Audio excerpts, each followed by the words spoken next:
What's going on? What's going on? Finally, finally hit the live button after many continuances. I was on a phone call. I was in between a negotiation. Okay, let's just say, and finally ended the negotiation, and I'm on live here with you talking about philosophy. Okay, so what we're talking about tonight is Epicureanism versus Stoicism. Okay, let me bring up a visual to share with you what I'm talking about because you probably don't know what either one of those are. So we're gonna be talking about these tonight. What's going on, T Riddler? What's up? What's up? Um, so while I find that particular um, display, I am going to tell you first of all, if you probably putting two and two together, I'm more of a Stoic. Okay, um, some of it is not like as far as what I want to be. Like, I mean, some people they have more of an option to be, let's just say, Epicurious about things, or um, let's say if you were born. A lot of times, people Epicureanism goes into hedonism. Okay, and hedonism is a philosophy. I mean, it's a philosophy within itself. A lot of people associate hedonism with kind of sexual deviance and sexual stuff. You could say P Diddy is a hedonist, okay, to some sort, and very much Epicureanism kind of goes into being you having the ability to be an hedonist. Um, a lot of people are to a certain degree or another hedonistic, but it kind of gets goofy and embarrassing, right? When it's a situation where you're in the hood, right? You're a hedonist in the hood, right? You're a poor hedonist, right? You look crazy. That's why a lot of hood rats, like people look at hood rats and the whole Pookie and Ray Ray thing and the hood rat thing, right? Um, it looks goofy because what these are poor people displaying sexuality or being hedonist, and they really don't like. Okay, basically, what I'm saying is Epicureanism is kind of very much associated. I mean, first of all, both of these kind of derive from ancient Rome, ancient Greek society, but it very much is before that. You can go into Africa with it, Egypt, and everything like that. You can go into the Middle East, all of that. It's the philosophy got more defined. It went more depth with the Greeks and the Romans. Epicureanism is from basically from the thumbnail on the actual left. The right is, a philosopher that pretty much kind of talk more about the Stoicism, which is, let me go into who that person is on the right. Person on the right is Zeno of Citium or Citium. Okay, he's considered the grandfather of Stoicism, but definitely Stoicism is well before ancient Greek and Roman society, okay, obviously. But these are two similar philosophies that are very much counter to one another. Okay. Back to what I was saying about hedonism or Epicureanism, which is focused on seeking pleasure and avoidance of pain, right?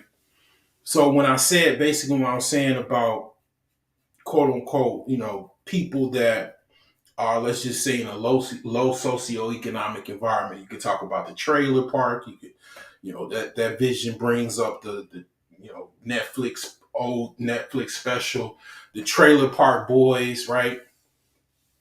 Poor guys in a trailer park somewhere in Canada trying to be hedonists, trying to, you could say they were definitely Epicureanists, you know, but it was looking really crazy and kooky and weird and out of place because they really didn't have the money. Because what I'm saying is a lot of the people that were in, let's just say, ancient Greece, ancient Rome, Egypt, you have to have a certain level of money to really practice that. Because, like, for example, let's just focusing on pleasure and avoidance of pain, right? How can you really seek pleasure and avoid pain? We got, a lot of people got to go to work tomorrow, right? That's pretty painful, right? What do you have to avoid doing that? You have to have a whole bunch of money, right?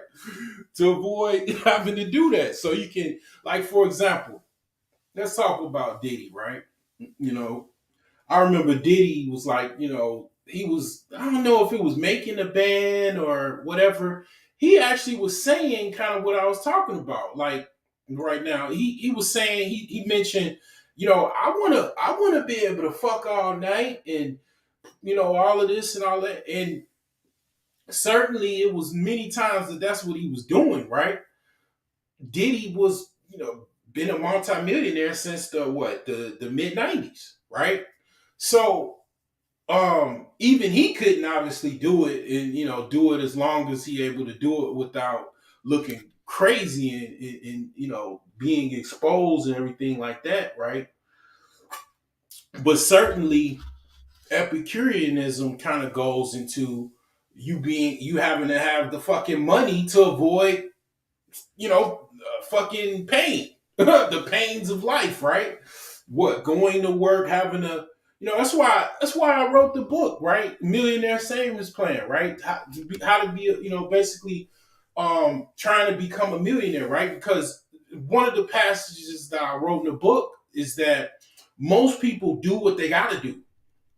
That's I would say, let's just focus on America. Okay, most people in America, I would say probably a good 90% of people in America are doing what they have to do.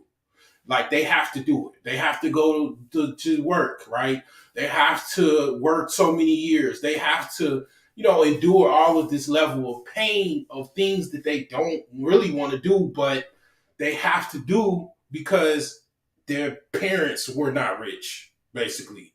They didn't have an inheritance to basically start a business, or they didn't have a family business that they could work for, whatever, That's 90% of people's reality. They have to really deal with pain of life, of doing things that they don't really want to do. People try to mess around with that and they do things like quit their job, and then, pains of life comes as far as like, okay, they can't pay for their apartment. So then what, you know, going to go sleep on your grandma's couch, or going to go sleep on a family member's, bedroom, you know, Platinum Elite, he talks about, sleeping in your uncle's driveway with an old beat up car. Those are the what happens to an extreme, of course, when you do things like you quit your job and you don't have any nest egg or emergency fund or any money to sustain yourself for a long period of time. Those are the things that, to the extreme, can't happen. You got to go back, moving in your mom's house, stuff like that. And it's certainly pain when it comes to that. Even it's really it's no escape. I mean, you know, the thing about this, these concepts were some of the things that basically used to read and have to do papers on in college when I was going to school for sociology. Back when I was in my early 20s and stuff like that. But the thing is, um, these are concepts that I knew about for a long time. These are kind of goes into the a lot of the humanities. They talk about Greek philosophers and Roman philosophers and stuff like that.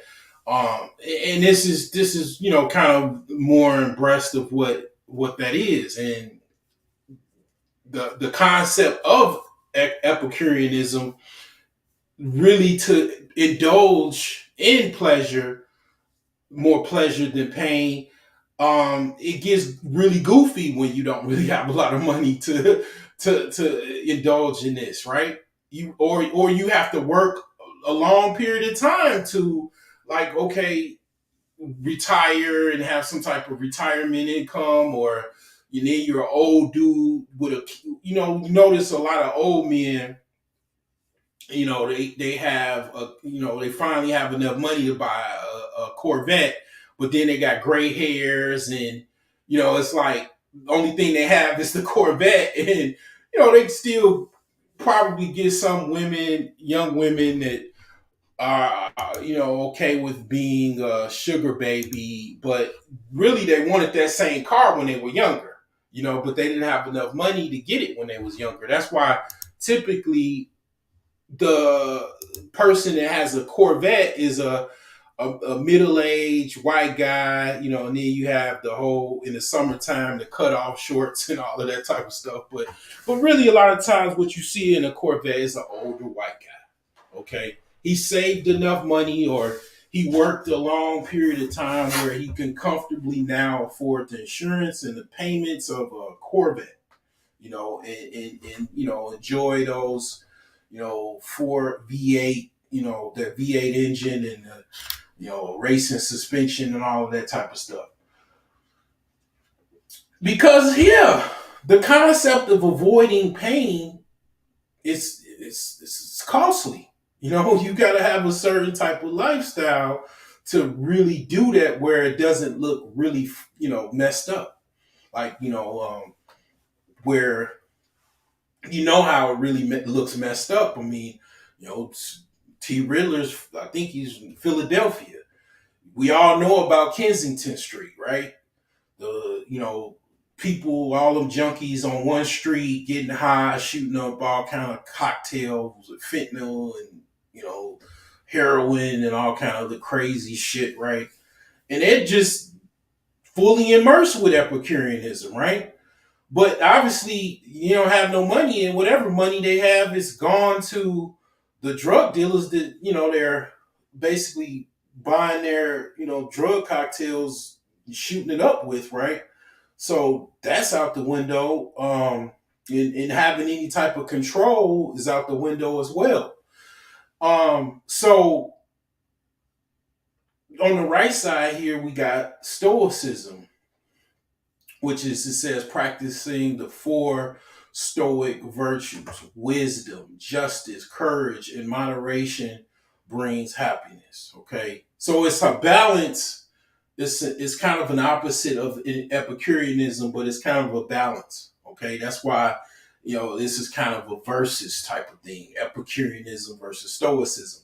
A lot of times, people have to be Stoics because they can't really afford to be otherwise, right? Or they choose to be Stoics, okay? Because they seen people being Epicureanism. Like, if you've been around, you know everybody in America, America's addiction to drugs, or hunger for and fuel of whatever, for drugs. You see a bunch of people, getting high. You see people doing more than even weed. Some people don't even like smoking weed or anything like that, right? And you've seen people do worse stuff. You hear people talking about sniffing cocaine, doing pills, oxycontin and Percocets and all of that type of stuff, right? And you might even be wealthy. It's a lot of wealthy people that they're not necessarily Epicureans. They live a stoic life, and they're even multimillionaires or better because they know the risk. They've seen. They might have had a dad that was an alcoholic. Their mama might have been an alcoholic, or both of their parents might have been an alcoholic. People have parents that being drug addicts, and they are scared to be Epicureanists. Some people, they can't take a drink. If they take a drink, they have no moderation. They're gonna drink the whole bottle. And it's like some people, like myself, I can take sips and I'm fine. I know I'm not gonna drink the whole bottle. I don't want to drink the whole bottle. You know what I'm saying? And I you know what I'm saying, I'm not gonna drink the whole bottle. And it's like basically either that, or even through peer pressure, which is social drinking. The social drinking is drinking like a competition. Take a shot because somebody said a word, or how many shots can you take, and all that stuff. A lot of times you get drunk when you socially drink, because you're drinking not in the sense of how you really want to drink. You're drinking in a situation where you're under peer pressure to drink more than what you normally would drink, right? And some of people do that because they want you to get drunk, and then that goes into a whole other world and shit like that. And you know, what I'm saying. If you at a particular party with a person by the name of Diddy, what I'm saying, that might be a problem for you, or somebody else, or even worse, might wake up with a missing kidney somewhere, in a bathtub with no ice or ice, depending on how generous the person is about your life. You might not even wake up. It all depends. And this is the fear of being, kind of Epicureanistic about your approaches, you know. Um, so it's a mixed bag, but I would say most people would want to avoid some type of pain and seek more pleasure than pain. Most people. That's why. Okay, if you go into, I can talk about this. I can have 4 to 5 or 10 chapters talking about Epicureanism and Stoicism, because when you talk about Epicureanism, right, when it comes to avoiding pain, why do you think women don't want to have kids? You think it's just because they don't want to be a mom or anything like that? They want to avoid pain. It's painful having a child. Like, okay, getting the concept of bringing a child to a 9 month term, the pains of child rearing, as far as actually the pregnancy, post pregnant, the actual delivering of the baby is extremely painful to a lot of women, right? So much so that they need actual medication. Um, they even need a certain dosage or whatever of morphine, or it's crazy. I hear hospitals actually are giving people small doses of fentanyl, which is wild. Most of what I've heard people getting was morphine, in hospitals. But now I'm hearing people getting actual small doses of fentanyl. It's wild, crazy world. But that's what they're giving them out, to numb that pain. Because it's very painful for women to give birth, and then after you give birth, it doesn't stop. You got a baby that's crying and can't sleep and driving you crazy because you're not used to this, and they can't talk to you, they can't feed themselves, they can't take care of themselves, and that concept is somewhat painful because you gotta keep up, you can't sleep, you can't enjoy your life because you got this baby constantly needing your every attention, and it does not stop until at the very least they get slightly older, and then they're just gonna be asking you questions to death, and they're gonna need you to cook for them. They're gonna want the toy. They're gonna, so that concept is very painful for a lot of women. For men, it's even painful.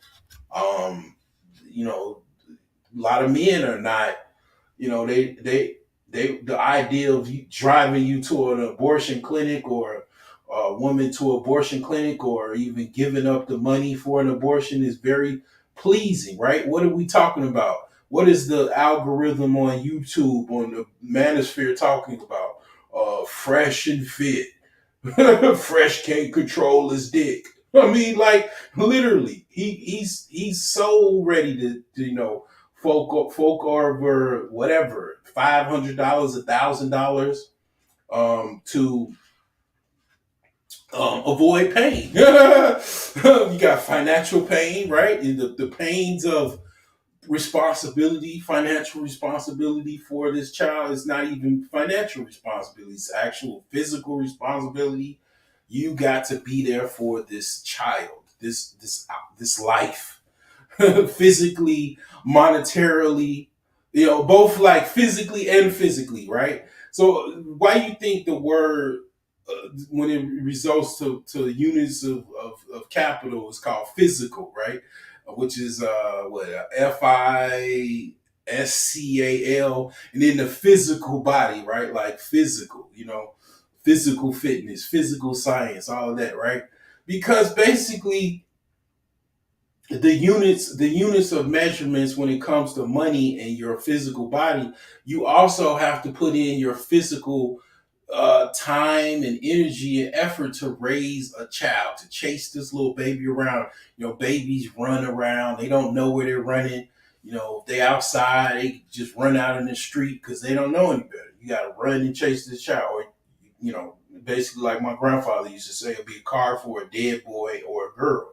You don't catch that little boy or girl running into the street. um that's bringing back memories, because my nephew, he was running out. I used to live off of a main highway that was like an old road, an old street that's actually a highway. My nephew was like all of about 2 or 3 years old at the time, and he just running. And if I didn't catch his ass in the nick of a time, I'm talking about, I probably had a second to catch this little fucker. If I did not catch him, he would have been out in the fucking middle of the street, and it'd have been hell to pay the captain, because it would just open all kinds of boxes that I wouldn't want to open, including a pine box to put a little boy in. So, yeah, it's a lot of physical, either way you want to look at it, pain when it comes to that aspect. Depending on how your philosophy is, it's all about your philosophy, your mindset. Like me, I don't have that mindset. Okay, I'm not I'm not a I would say I'm definitely probably more pro-choice, in the sense that if you're if you're about to if you're pregnant and you possibly are going to die, the child is possibly going to be, having some type of deformities, or some sort of situation like that. um I even I would even say rape or incest. I would say, um it's I believe a woman probably should have a choice on whether to have the child or not. But I mean, the thing is that you know, some people don't think that way. Some people are like, they're not even pro-choice. They're pro-life, meaning their rights. They feel definitely that the woman, no matter what, should have that child. She, whether it's a situation she didn't have any choice in the matter, they should have that child. Some people are like basically, um, you know, I guess that is the only two choices: pro-choice and pro-life or whatever. Um, the thing is that uh, that's a concept that some people are more or less into. Like me, for example, I don't think that a woman should just because she left her legs up on a Saturday night and she just got pregnant and she don't like the dude because he didn't kiss her ass enough that time that week that she went and had an abortion. I don't think that. Yeah, I don't think she should um, you know just go have an abortion based off of she just didn't like the guy and she got pregnant and using basically an abortion as a last final option to abort the child. But some people think that that's cool. That that's fine. That's okay. And that would probably be more or less in the far left of that. In the middle would be kind of like in case of circumstances such as rape, incest, imminent possible death from delivery of the child, and or the child, possibly might have some type of deformities or disabilities. That's kind of in the middle. That's kind of middle road. And then, of course, kind of far right is like, basically pro life, meaning no matter what, have that baby. I mean, got to do it. You know what I'm saying? But the thing is, I would say I'm probably more in the middle of things, and I definitely wouldn't be the type of person to be like, I've never been the person. Can I take you to the abortion clinic? You know, you really want to have a baby, or you sure you want to do this, I don't want to have a baby now. I mean, I knew one. If I was attracted to the broad and the pussy was good, and I was busting in it, it's a reason I was busting in the pussy. It wasn't no okay. I'm just having a good time. I mean, I'm just busting for no reason. I knew what I was busting for. Like I, I was highly educated. By the time I really started doing that and doing that or whatever, I was already I'd already been a war veteran, so I knew what the fuck I was doing, and I had like some type of um, let's just say rules of engagement. It wasn't no okay. Oh, it's a surprise. Or yeah, I need to take you down to the clinic. You coming? No, I wasn't like that because I wasn't to the left. I wasn't left leaning. Um, you should have an abortion anytime you want to type of mindset. That wasn't how I was raised. That wasn't just the concept that how I thought about things. So that's just me. That's because that's my philosophy. Other people have different philosophy. Most men's philosophy I find is far left, far more like Fresh's. Okay, in the sense they, to avoid all of the pains involved, let's just go to the clinic. You know what I'm saying? But I never was like that. Never. The concept never. Well, that never my concept, because one, I definitely was more of a wrap it up type of person, and then when it was situations that I did, I got a woman pregnant and she didn't necessarily.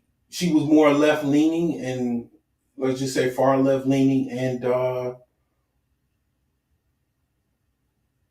I, being in the middle of the road type of guy, I wasn't gonna kill her. I mean, she had the choice that she had to make, and she could make that choice. What was I to do? But be like, okay, all right, you're doing what you're doing. But I was younger, inexperienced,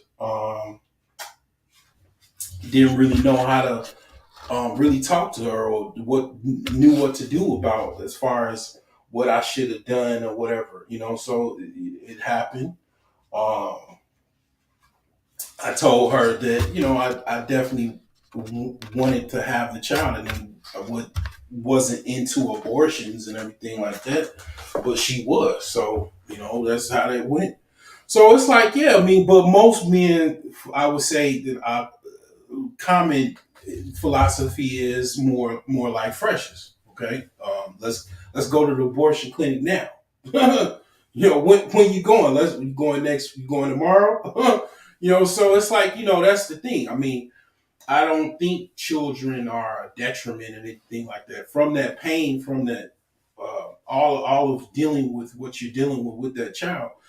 That child could be a doctor, that could be a scientist, that could be a lawyer, that could be a rich person that buys you a mansion one day, buy you that Corvette that you couldn't afford. You know what I'm saying? There's a lot of things that's involved. That's how I look at it. I look at it as I'm an optimist. I'm more of an optimistic type of person. That's a certain type of philosophy. I'm not pessimistic like that. You know what I'm saying? Um, Came from a big family, so I don't look at children like that. Okay.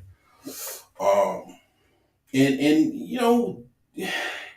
it's tough when you fuck with sluts though like that. When you're messing with, let's just say, women that are Epicureanists, and they are with a lot of different dudes, you getting them pregnant is not fun. It is not, it's not ideal either, because it's kind of embarrassing, because this was supposed to be someone that you're supposed to have fun with, and not the ideal person that you probably wanted to have a child with and bring to the family picnic and put a ring on her finger and all of that other shit. But you take that risk when you know some sluts have some good pussy. I would say a lot of sluts have some really good pussy, and might even be tight.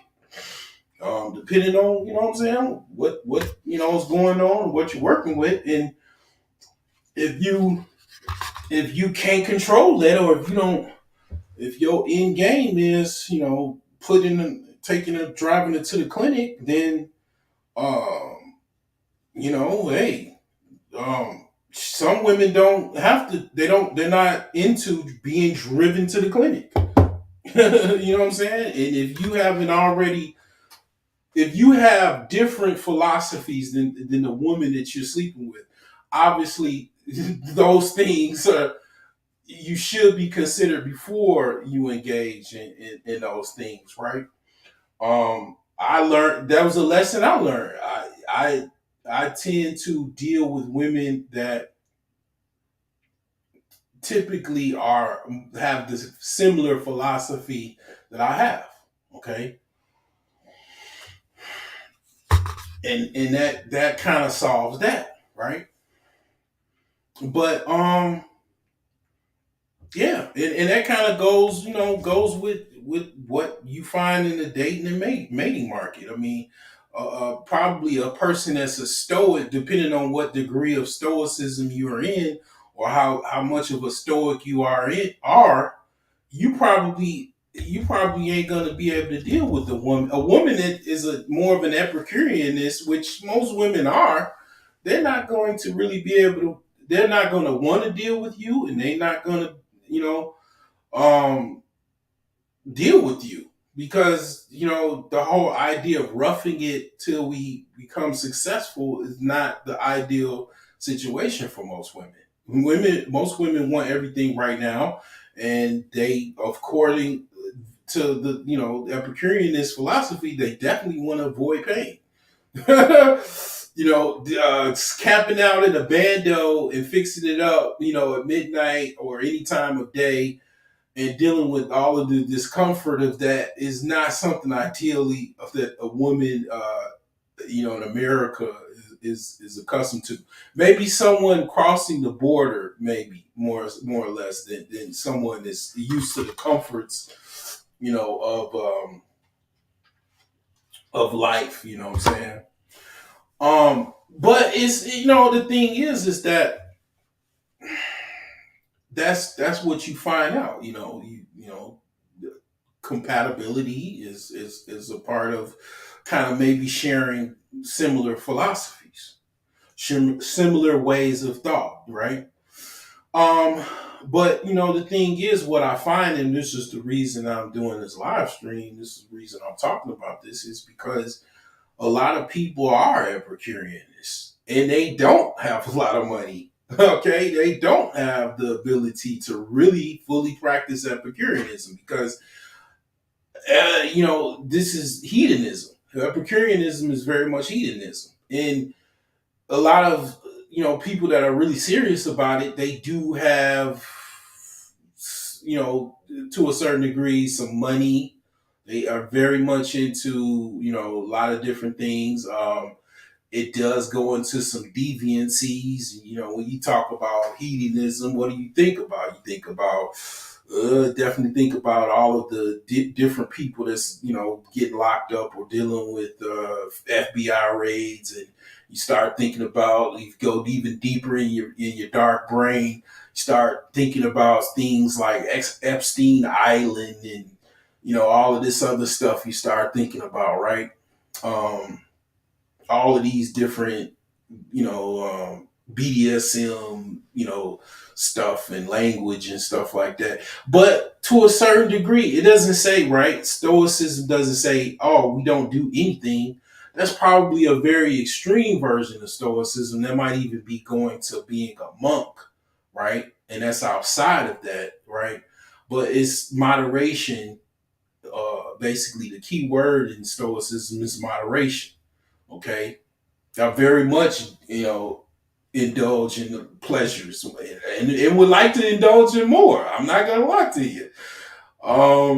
Going to the DR was definitely pleasurable. I went to very much an extreme to travel, that far or whatever, you know what I'm saying, and to kind of indulge. You know what I'm saying? That would I could even say that counter it kind of counters my stoicism, but not really because I took what it took me my whole life, damn near half of my life or most of my life to what just get on a plane ticket by myself and go to an island.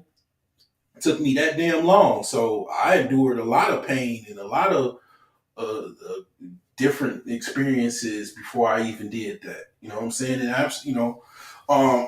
but there definitely I tapped into a certain level of Epicureanism, being able to travel, and go to another land that is, I would even say, more hedonistic than the United States is. Not in the sense that more, I wouldn't say more, but let's just say more accepting, um, in a sense, because the thing is that, right, the thing about, like, let's say going to different countries, right? Some countries are more accepting of let's just talk about just sex, because hedonism doesn't even just involve just sex, but it's one aspect of it. And the thing is that sex is more accepting in other countries openly, than others. Like in America, is not open. It's trying to be, but it's very very much closed. The concept of sex is very closed. it's like kind of halfway closed, halfway open type of thing. I would say in America. America used to be mostly closed, but it's trying to be kind of halfway open about it. But it's a struggle in different philosophies, different I guess ways, and as far as the politicians agree about that or not, right? But it doesn't disclose the fact that it's still going on, right? We didn't know that Diddy was having these sex offs. We didn't know that the concept was even foreign to us. It was like, motherfucker, it's a whole goddamn sex Olympics people were having, and had nobody had any idea about that shit until you find the court documents and shit like that.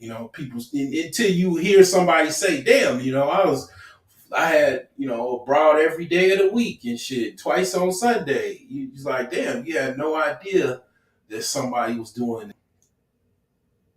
But, that's how people are. People in America are pretty much, kind of discreet about their dealings. People are pretentious. They put on a face as if like they're this, good girl or good boy, but they're really a bad boy. You know what I'm saying? They're really a bad girl.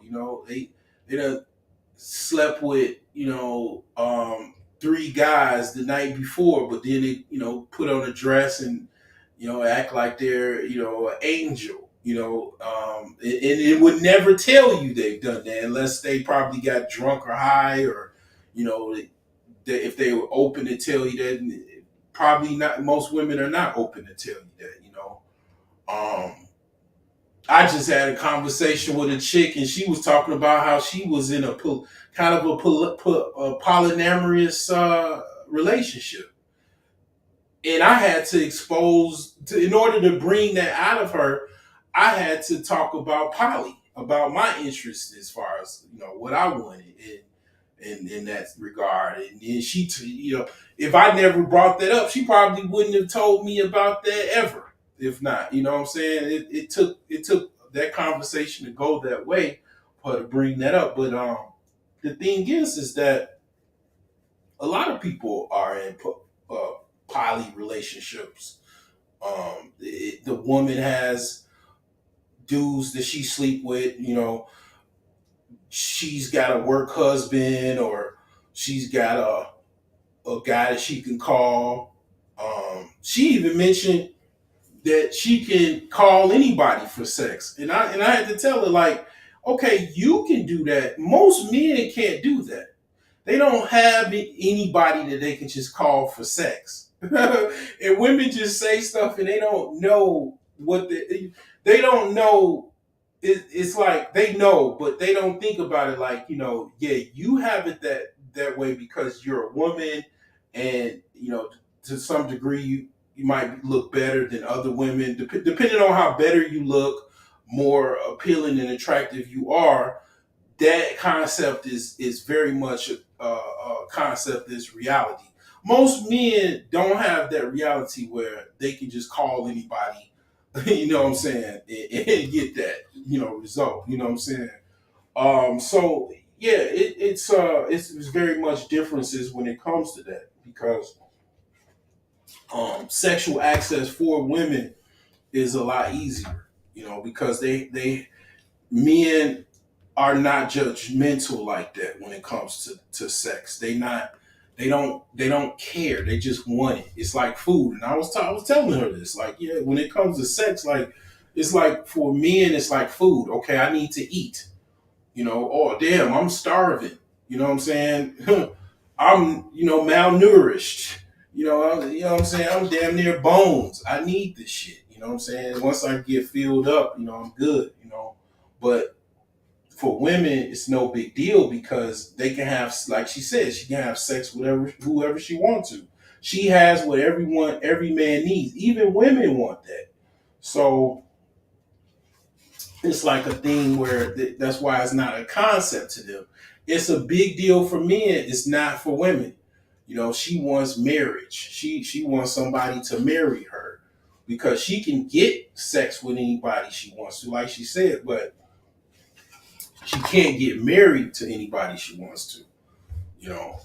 So it's a concept. It's a tripped out concept, but um, the thing is that when it comes to pleasure, a lot of it is to avoid pain and just have more pleasure. That's where it kind of goes into having more money to be able to live a certain lifestyle or even having a certain level of freedom. I mean, you certainly have to fight for that. You can't just have freedom. If you got freedom, how do you have freedom?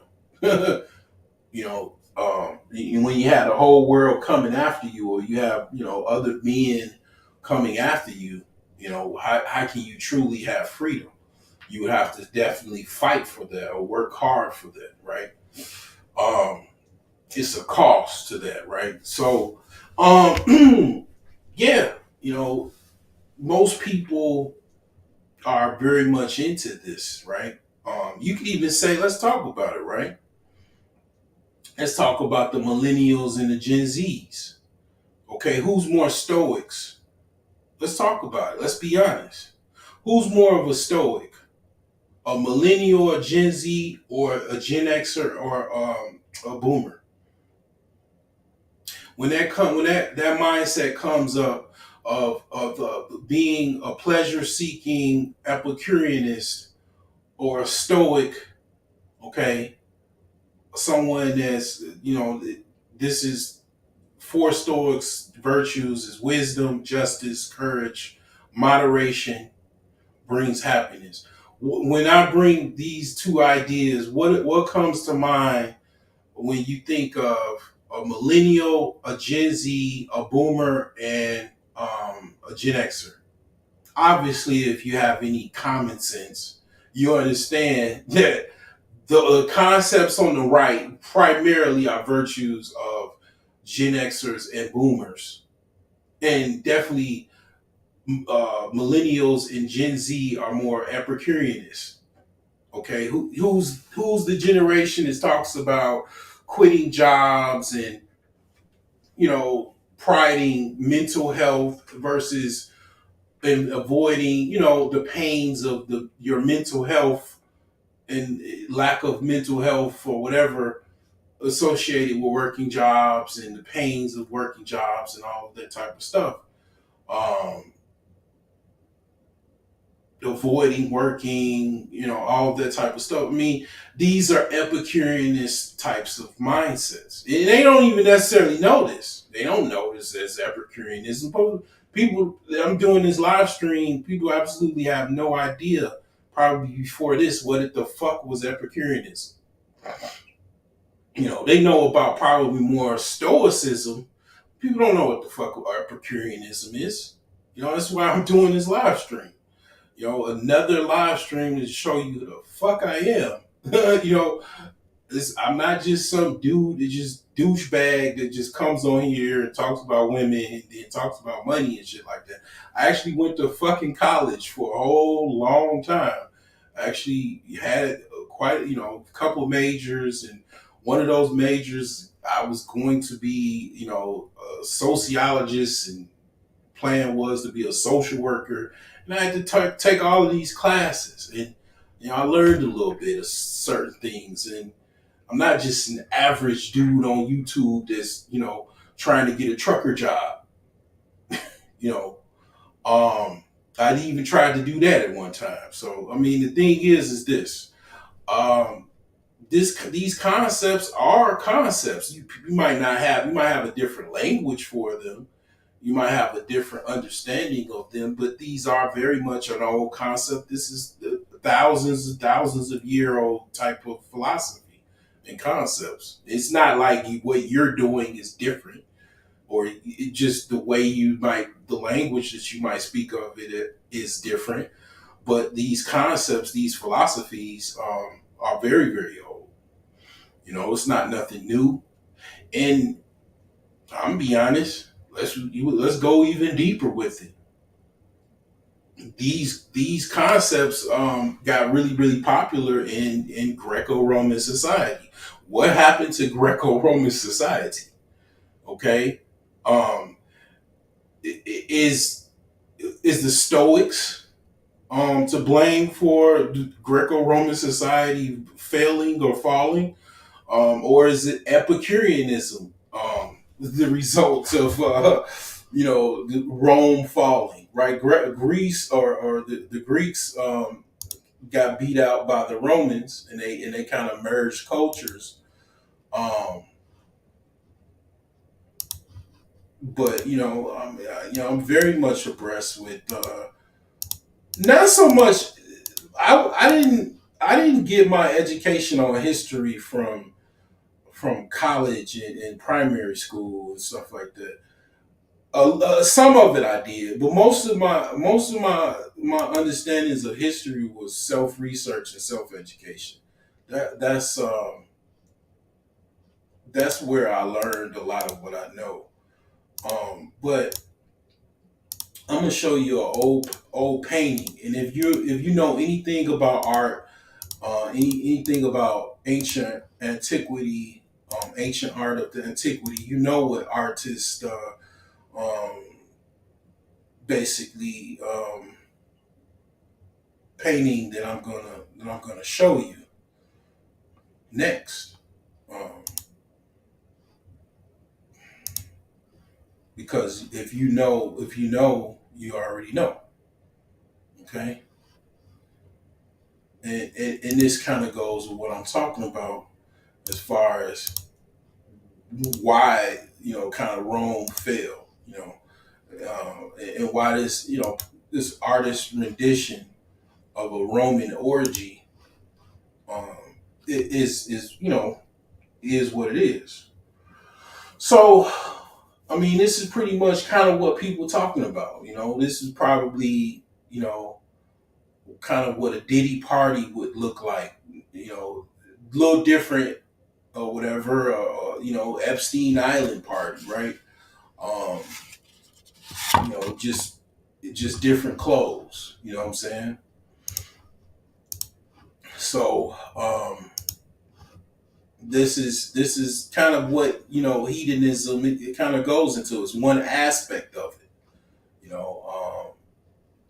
Certainly they were doing this in Egypt and stuff like that too. But this is old, but it's like this concept is kind of what led to kind of Rome, kind of falling. Epicureanism is definitely to blame when it comes to being weak. Because if you avoid, okay, obviously, right? I studied jujitsu. I wrestled in high school. If you're avoiding pain, how can you win a wrestling match? I mean, like how can you? If you're a pain, if I mean that would be a wuss, right? If you're avoiding pain, right? How can you win a wrestling match? How can you win a fight if you're avoiding pain, right? I grew up, the philosophy that I grew up in, the Gen Xers, right? You had to fight, you know. Getting a gun was not the first option. You had to fight. If you lost, you lost. You can make friends, or you can stay in the house and cry. You can stay in the house. Whatever. You come back outside and just, what I'm saying, another day, live to fight another day or whatever. But you had to fight either way. You know what I'm saying? Or not. You beat up, whatever. But certainly fighting was what we used to do. It was not that many. It was people getting shot. Don't get me wrong, because see what I found out from my uncle, and then also just certain articles and stuff. In Chicago, the deadliest years in Chicago was in the early 70s. 73 and 74 was the most murders. It was really bad. It was stagflation, gas shortages, um, people came back from Vietnam. A lot of factors played into why that was the case. It was a lot of long term unemployment. Um, it was the most murders ever. Like you thought Chicago was bad in the 2000s and the 90s. No, the worst years as far as murders for whatever reason was like 1974, 1973, long before any of my siblings, myself included, was even born. But yeah, in the 90s and stuff, it was people was definitely not getting shot like in the 2000s and the late 2020s and all of that type of stuff. No. And at first, and you can tell the reason why that was it was because the philosophy and culture changed. The philosophy was I'm going to get my gun. You know, I'm going to get my gun first, or I'm going to get beat up and then go get my gun. That was what the philosophy changed to. Okay. Um, who changed it? The younger Gen Xers and definitely millennials. The older millennials. They changed that philosophy to okay, we gonna fight. We'll fight or we'll not fight. We'll go get the guns first, and what you can even say that's an Epicureanism, avoiding pain. Avoiding pain, right? I don't want to take no equal lefts and equal rights. I'm gonna get my gun. But then you get caught. You go to prison with you ain't got no guns in prison. So you trying to avoid pain, right?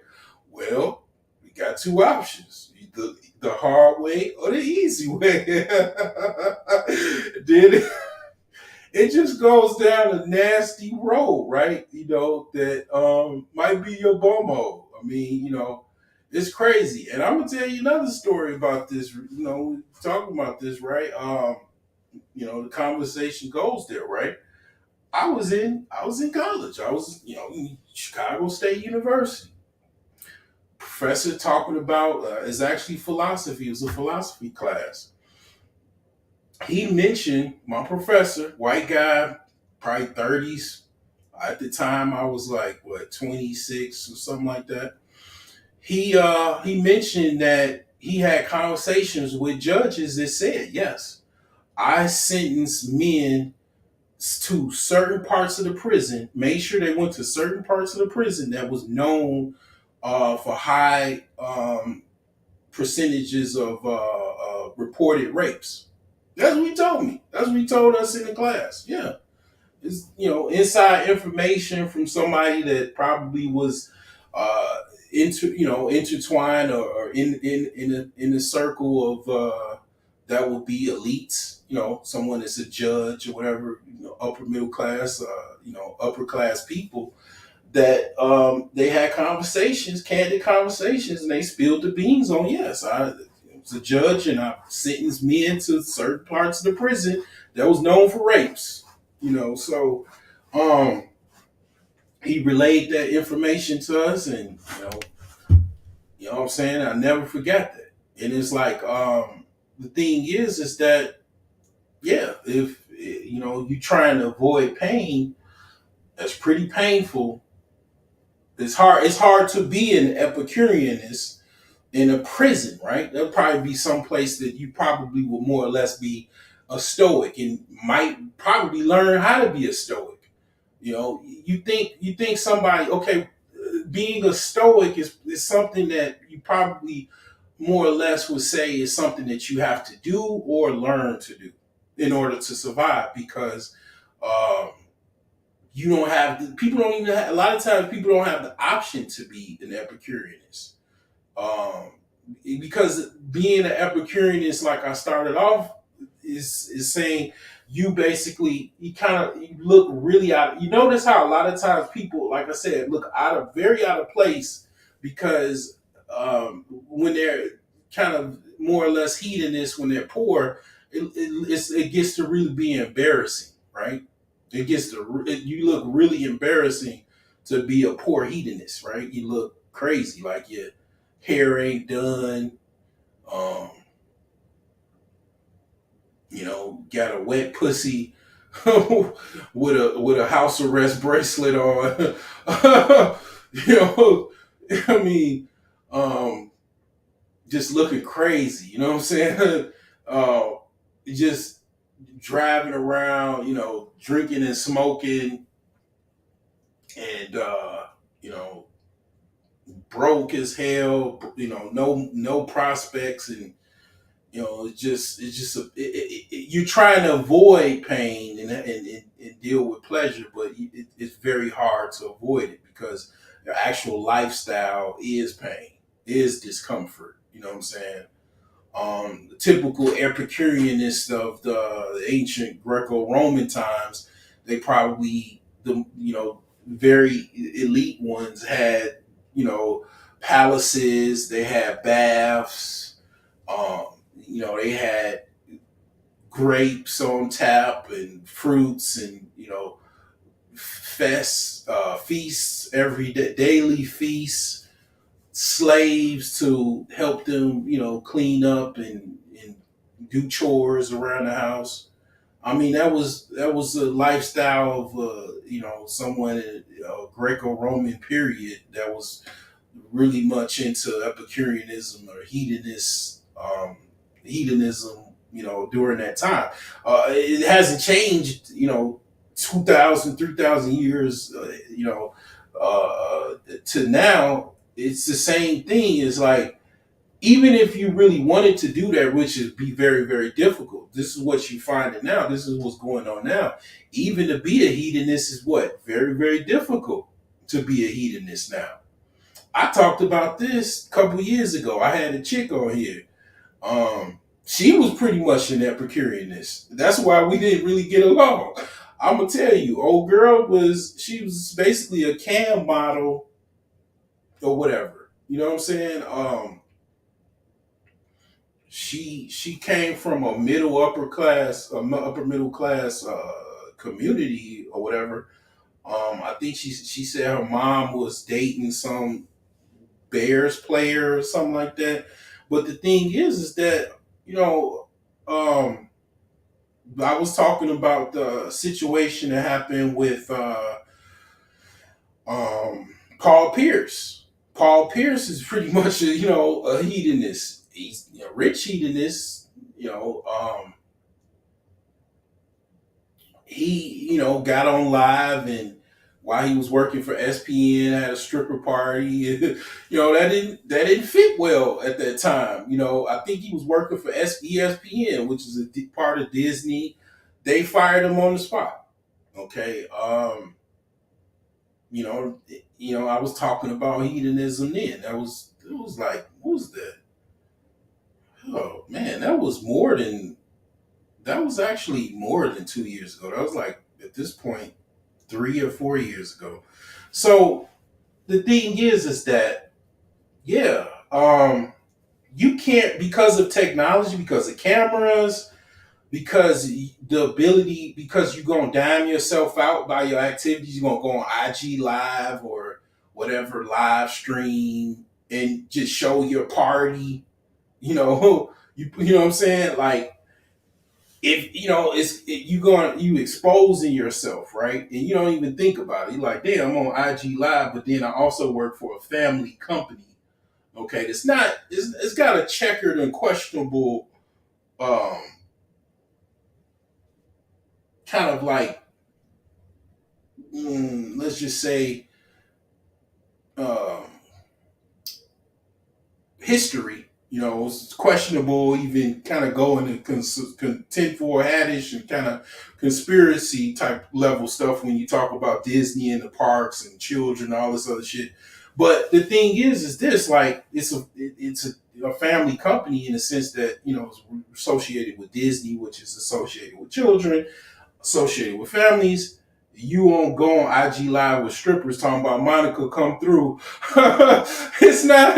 It doesn't bode well. And you're black. You're black. You're African American. You're ex-slave, right? And in their mind, white dudes can do that. You can't do that in this country, right? Um,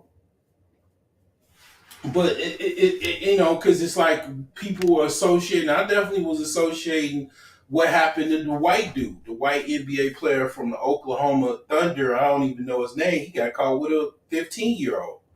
And he didn't lose his job. He didn't get let go from the Thunder. He didn't get a fine. He didn't get suspension, anything. Okay, because you could talk about uh,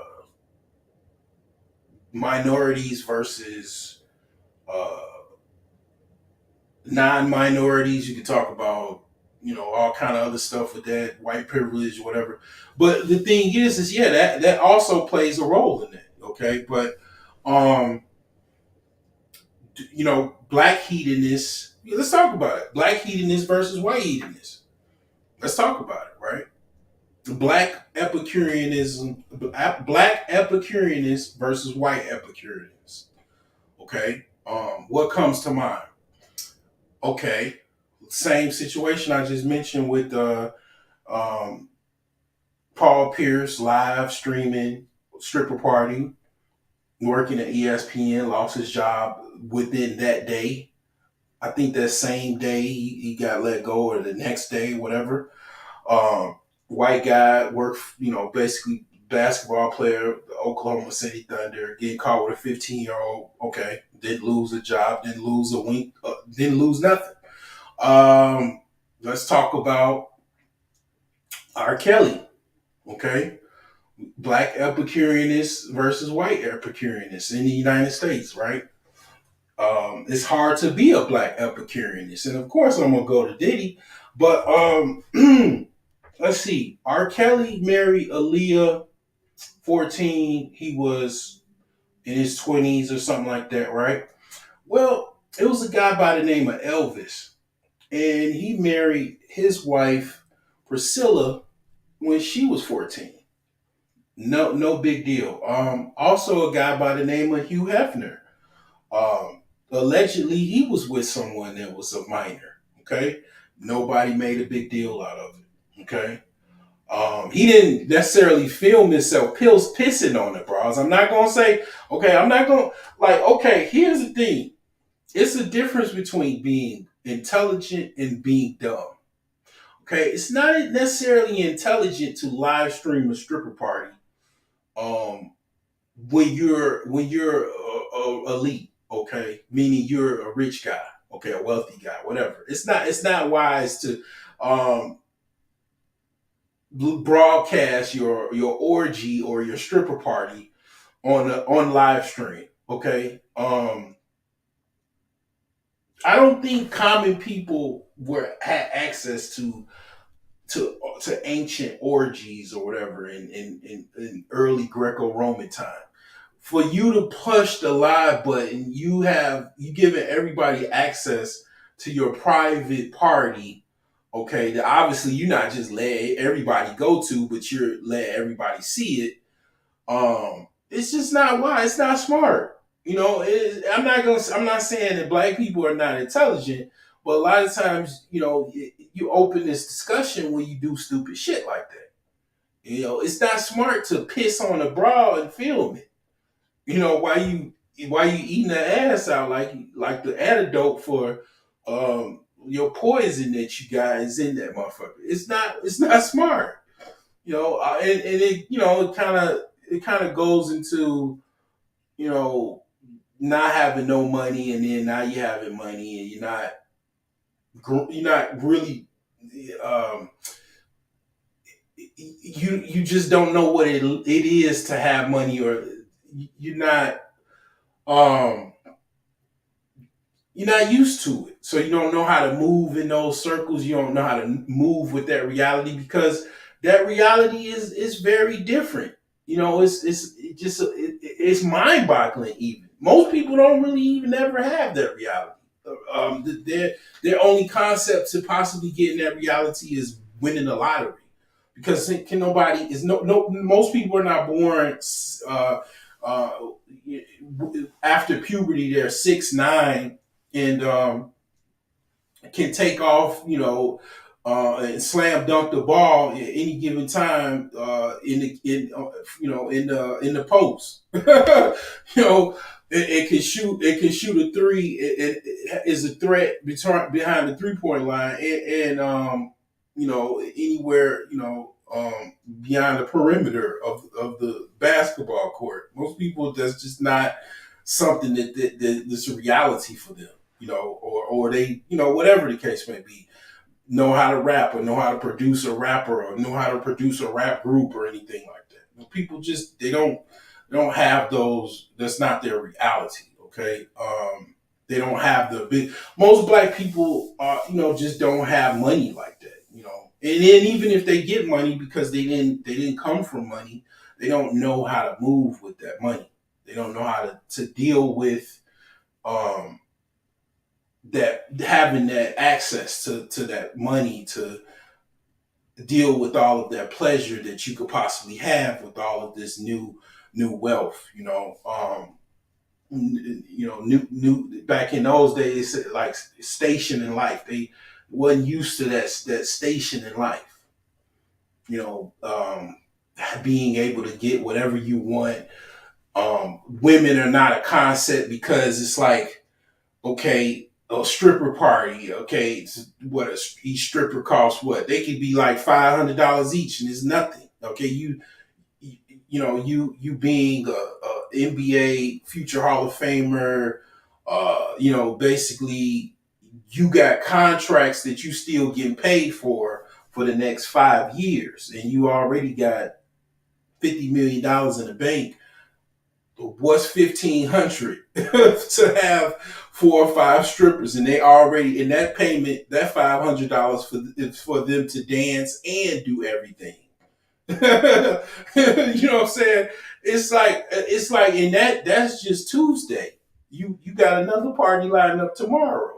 Like you don't that concept is foreign for most people to it's just not the reality for most people. And it's just trying to deal with that is really mind boggling. Trying to even that concept is mind boggling for most people because you don't you can't fathom being able to do whenever you want to go, whenever you want to go. People like, for example, let's talk about traveling. I mentioned traveling earlier. You can go anywhere you want. You got enough money to go anywhere you want. And when I say anywhere you want, I'm damn near anywhere you want. I mean, obviously, there's certain places you might be challenging. I mean, going to North Korea. I mean, well, if you're a basketball player, I mean, Kim Jong Un likes basketball. Shit, he probably be able to go there versus somebody else. But I mean, or other places, might be why do you want to go and all of that type of stuff. But you have the means and the money to be able to go anywhere you want to go. Most people have to plan and they have to have money set aside and all of that type of stuff. They have to ask for people's money online. They have to ask their uncle for some money, like I did. I ain't gonna lie, I had to ask my uncle for some damn money. Shit, hell yeah, I paid him back though. You know what I'm saying? But the thing is, yeah, you ain't gotta do all that shit when you got money. You can just go wherever the fuck you want to go.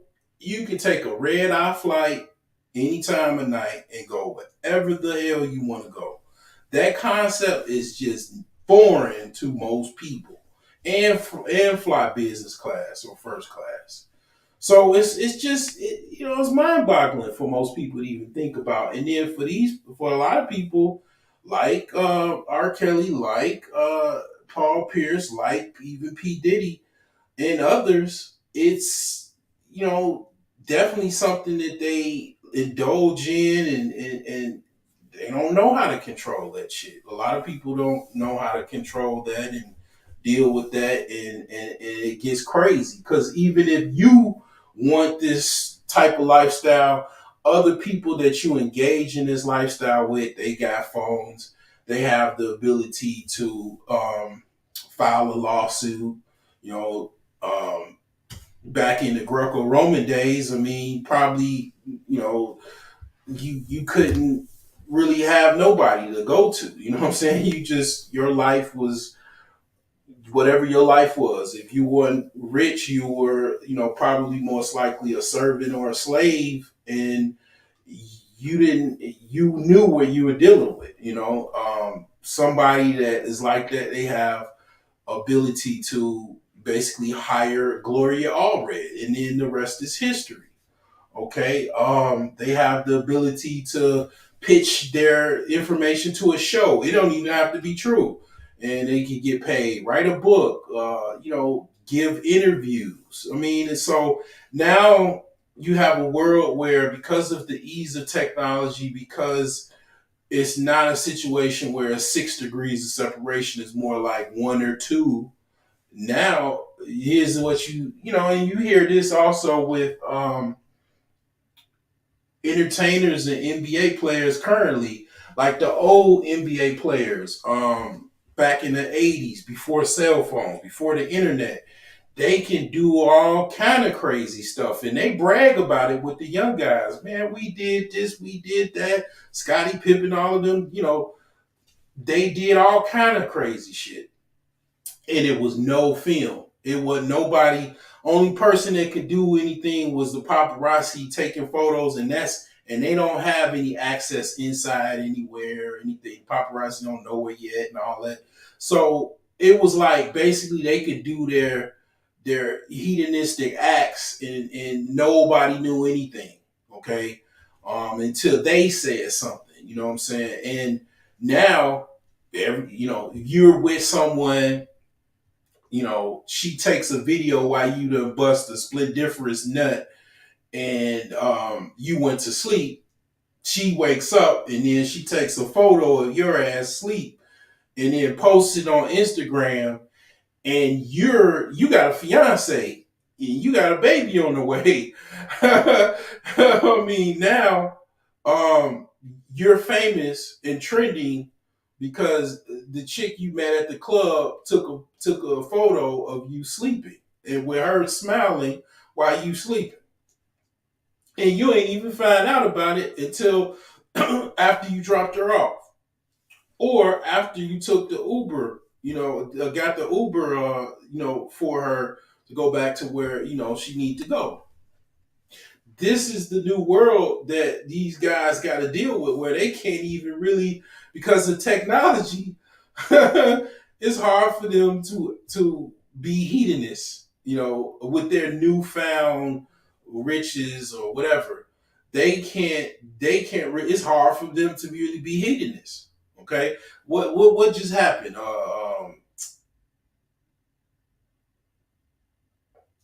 Basically, what's that rap? Chance the Rapper. The Chance the Rapper. He, basically, he's somewhere, it looked like Carnival or somewhere in the, it looked like it was pretty tropical or something like that. He's on the fucking beach, and he's, goddamn it, basically, um dancing with a broad. They used to call it, when I was younger, doing a booty up.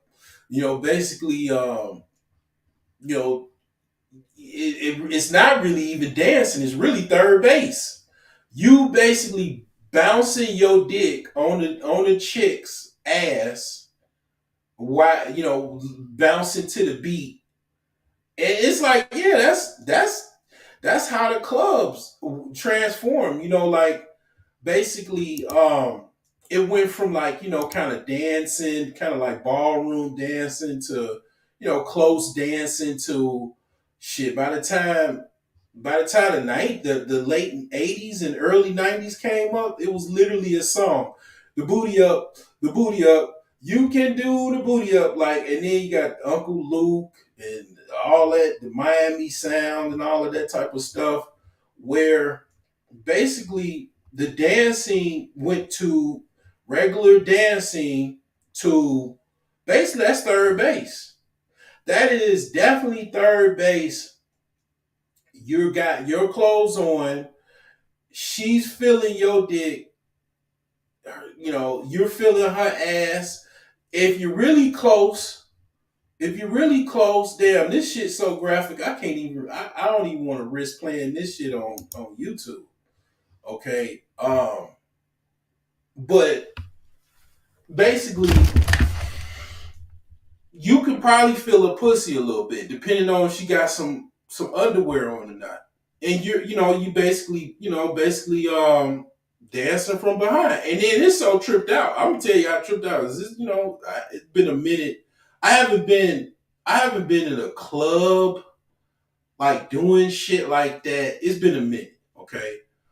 I'm out of, I don't even want to do that shit. I'm too old. I'm at I have the idea and concept, and I wanted to always avoid this. I didn't want to be the old dude at the club, and I pretty much avoided that. Yeah, up until probably last week. It was a week and a half ago, but yeah, that was my fear, and I didn't want to do that. But the thing is this: that's where things evolve to. And it's so bad. Like, okay, I'm gonna tell you, like, if your dick wasn't hard enough or wasn't big enough, and she felt that, she's definitely feeling that shit. She gonna be like, I want to dance with you, cause it's like, damn, they could feel your dick. Like, they literally, if your shit ain't hard, they like, oh, you're not really feeling me. So imagine this is the person that you gotta marry, or you gonna marry, and then she does that about 3 times a week. She goes to different clubs and shit like that, and that, that's how people dance now. And the movie "Don't Be a Menace While Drinking Your Juice in the Hood," they actually, if you saw that, the scene in that movie where they was like basically they had a cut scene in that movie where it was people actually fucking in the backyard picnic where everybody dancing. And it's funny because, okay, when I say that's third base, that's actually third base. Like, that's foreplay before you actually, the only thing left is y'all take y'all clothes off and actually y'all actually physically touching each other. Y'all actually flesh to flesh and all that. And it's like that's the next, thing. And that was a thing for a time. It was a hit song, "Making Love in the Club." And that was one of the things people did. That was one of the things they wanted to do. They actually was like, you know what, fuck this, doing a booty up or whatever. I can't think of the other name for it, but let's just fuck it. Let's go to the bathroom stall. Let's get it on. So it's like, yeah, it's all it's the emergence or the progression of the progressive things to things tend to progress, right? So but the thing is that, yes, okay, um he did. Chance the Rapper, you probably seen that video already, and that's an old video. It was from a year ago. He was enjoying that little chocolate little dip, honey little island dip or whatever, really well, right? And I'm sure, I mean, it went viral, right? Okay. And who knows what else? I'm sure his wife at the time, I'm sure they had words, right? Or it might even been worse. A year later, guess what? Divorce is happening. Does that play a role in that? You got to think it does. Okay. And that was just somebody doing pulling out their cell phone. Okay. Um, so this kind of conversation kind of goes into being hedonist 2020, or the futuristic, hedonism is very hard to do when you have people with cameras everywhere. You got secret listening devices, video cameras everywhere. How can you really practice hedonism, like that? You got, people, witch hunts. You got, lawyers that are very good at lawsuits against people and all of that, the Gloria Allreds and all of that type of stuff. um the Cassie, the $30 million lawsuit. for P Diddy and all of this stuff. He did me this, he did this to me, and all of this after you know splitting up with him and getting a normie or a typical guy and or a broke guy that doesn't have nowhere near any money like Diddy has. She needing some type of money. But here's the thing: when you're in that type of lifestyle, I mean, 50 Shades of Gray, you going into that type of stuff, right? That's kind of hedonistic like type of thing, but kind of a little different spin. Going into that BDSM type of shit, right? You supposed to be able to deal with um your women that you're no longer dealing with. Okay, you supposed to have some type of post care. And if you're like Diddy, probably right, which Diddy's an asshole. He's probably like, bitch, bye, be gone. And I'm cutting the credit cards off, and I'm coming to get the car next week. Well, when you do that, right? If that's the typical behavior of your post care of dealing with your subjects that you deviated or you utilize for a period of time, if that's how you deal with post care, of course they're gonna file a lawsuit on your ass.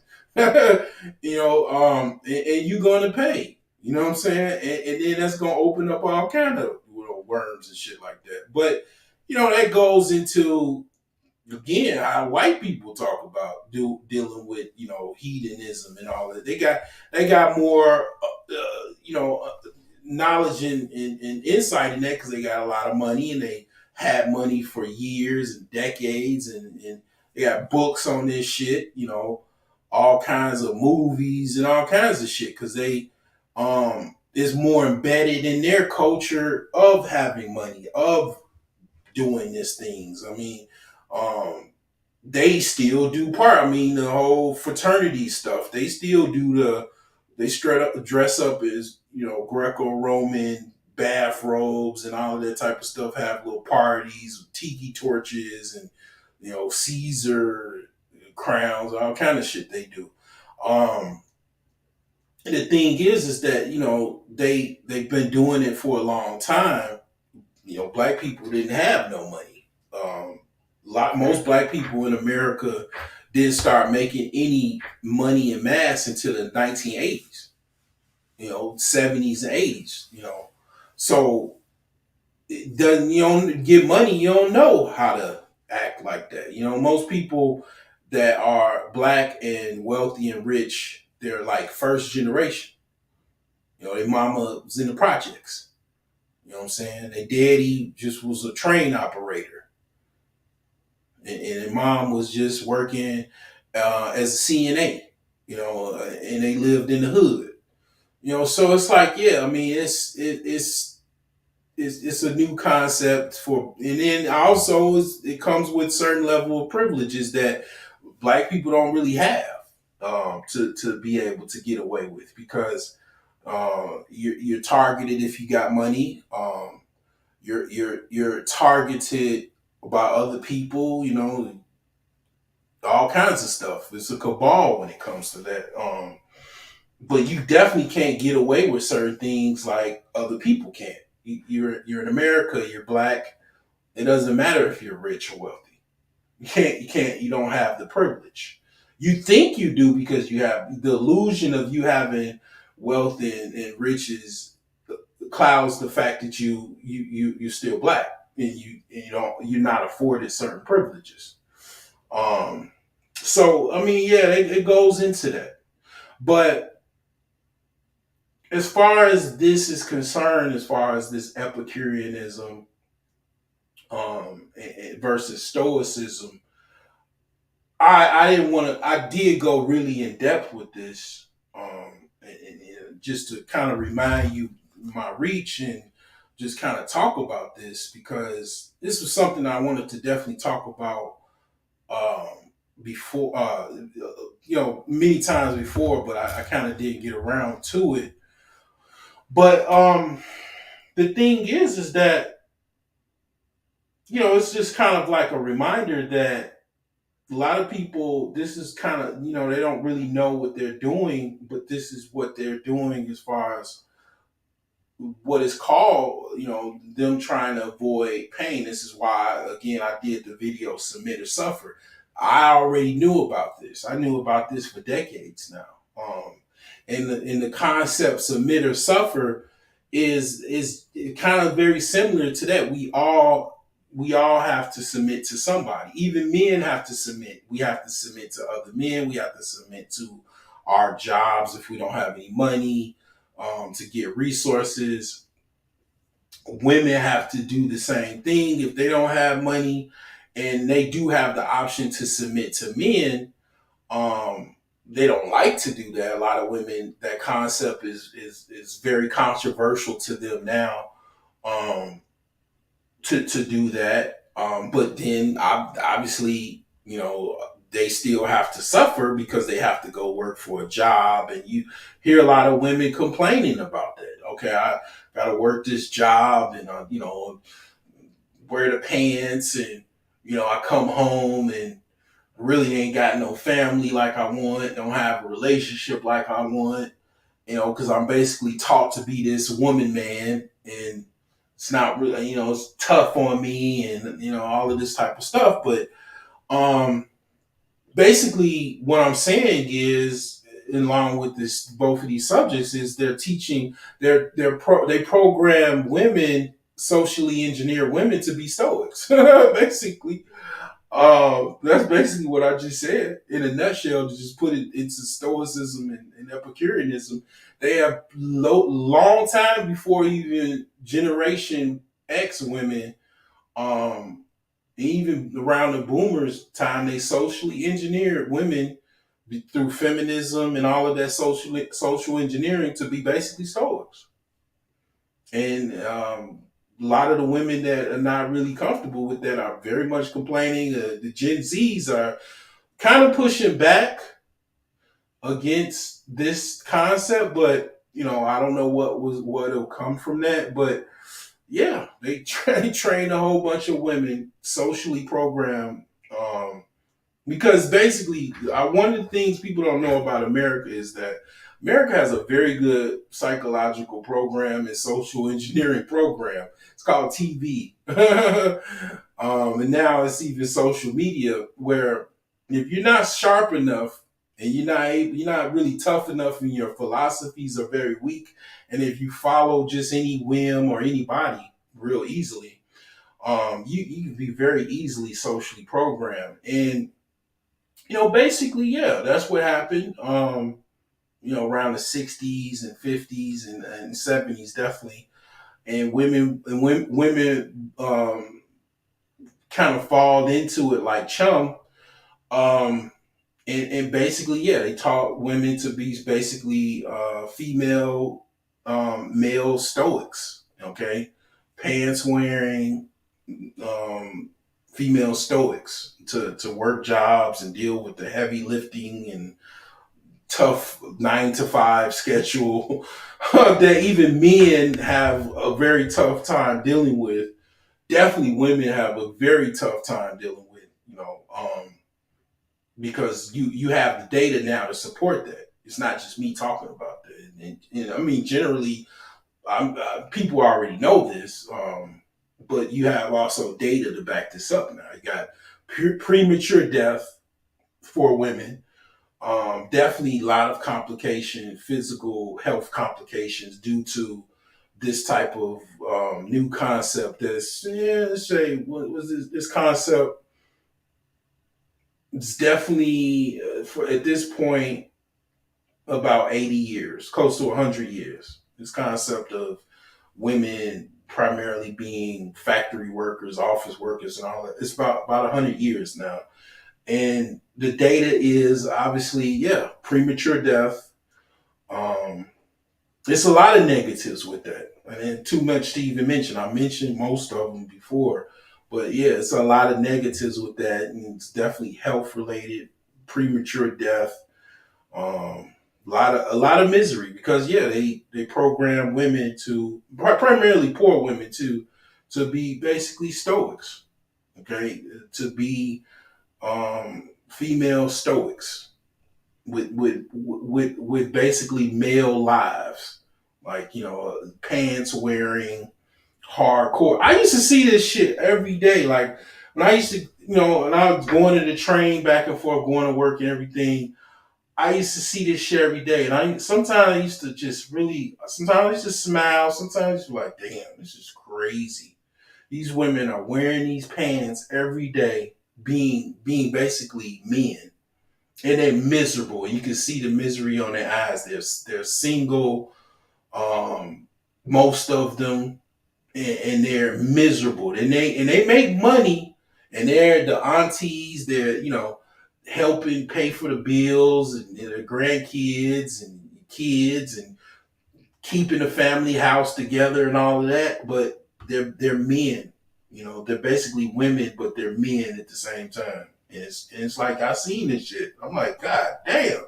But see, one of the good things about me is that I like, that I appreciate more, is that yeah, I'm first generation. I'm not, a lot of things are foreign to me because the only correlation I have is my mom's side of the family and my dad's side of the family. My dad's side is definitely from another country, in Africa, and then I have my mom's side is also.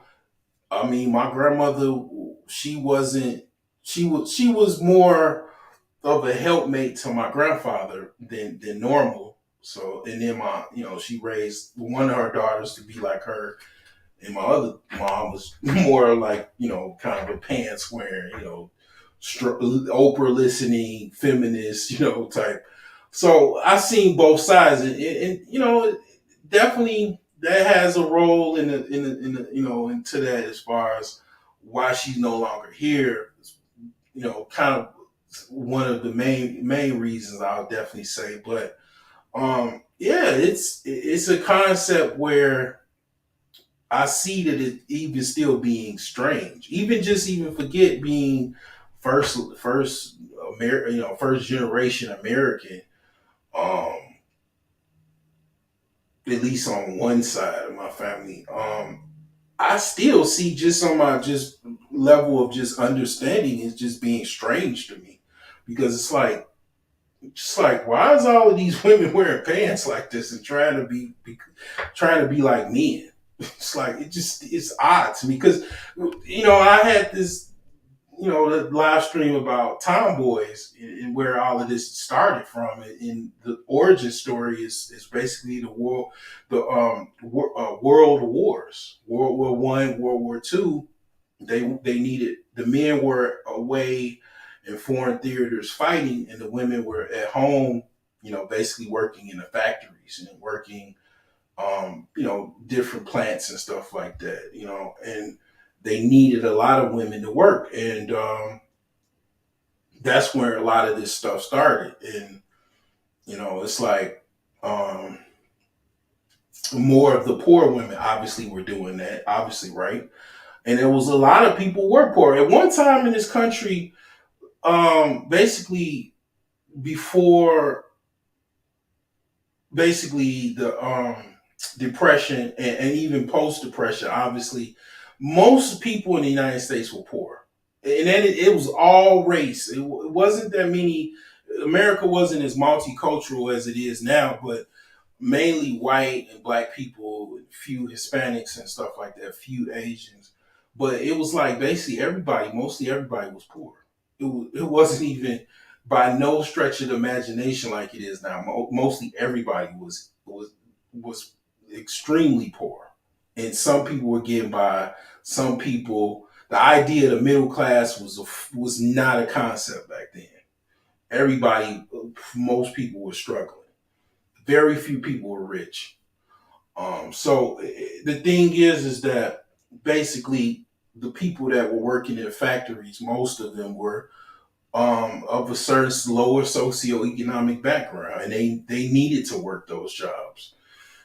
And they didn't, it became a situation where more and more women worked, jobs, and they started to keep working, and they never stopped working. So But yeah, it's just a concept that it's just when you're taught as a young kid, like items go with like items, and you're like, man, this shit is it's not like there's something weird about this shit. Because you never like even as an older adult, you don't that little boy in you, it never really dies. You know, you know, and it's like just to me, I just look at things just kind of like that. Like it just it's just not normal to me. It never will be normal.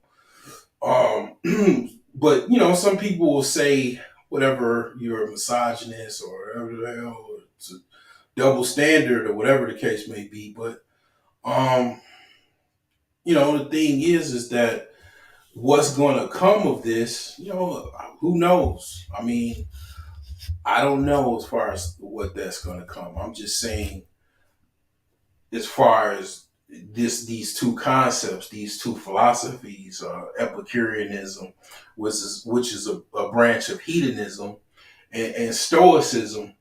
This is kind of in relation to that, because women definitely are not avoiding pain by going to work. They're dealing with a lot of pain.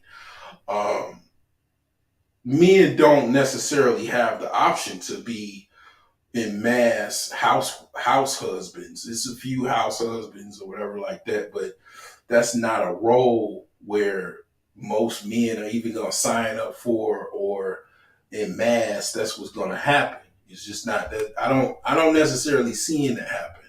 Or and more men are going to do that than normal, but I don't see it being a massive type thing or whatever or in mass. I don't see that. But the thing is that I don't also see women going back to a traditional household role or being housewives. Maybe some, but I think the statistics on that is like less than 10% or something like that of women are housewives. So I don't see like no maybe a small fraction of women um will do that. Will go to be a housewife for some reason or transition to that. Most women that are housewives are they saw their mom be a housewife. Like my aunt is a house. She was a housewife. She saw her mother be that. So it's not like um, it's a certain level of training or let's just say learning that women get from that. It's not something they just gonna go into. Try it's like these women, man. Nowadays, they're so hardcore with their stoicism, being working women. Them being a housewife is, it's like pulling teeth. Them even being a wife is pulling teeth. Being a working wife is pulling teeth. Yeah. You tell them to do something. A lot of women, what they do is they have situations where they deal with certain men that allow them to be dominant. They have the final say so in the relationship, or they have the first say so in the relationship and the final say so in the relationship, and they just only deal with certain men that allow them to have that type of behavior, and those men probably more or less are not for some reason or not they allow that or deal with that. But and those men typically are simps, right? So a lot of women that's what they deal with because that allows them to be that to kind of exhibit that behavior.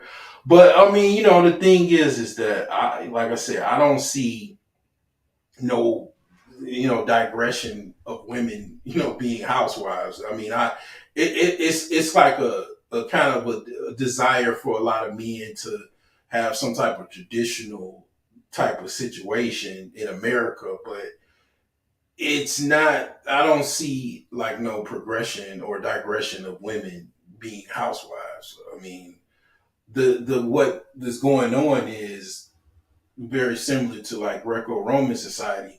women are being turning to each other, you know, basically, being basically lesbians for survival in many regards, right? Like having not so much just or even a roommate, but some type of partnership where they both help each other out and they both, kind of lick on each other, get each other off, whatever.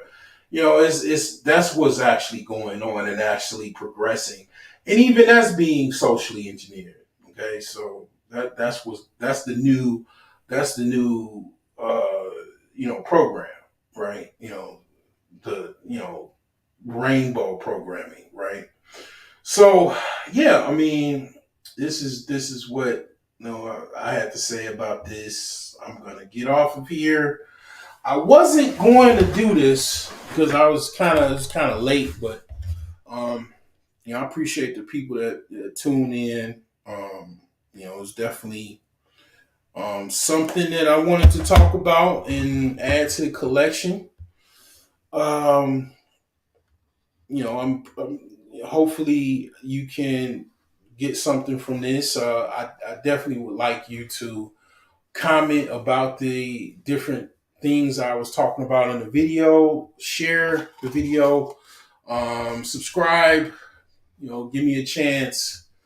You can learn a lot, you know, um, and yeah, you know, the whole, kit and caboodle, like, share, subscribe.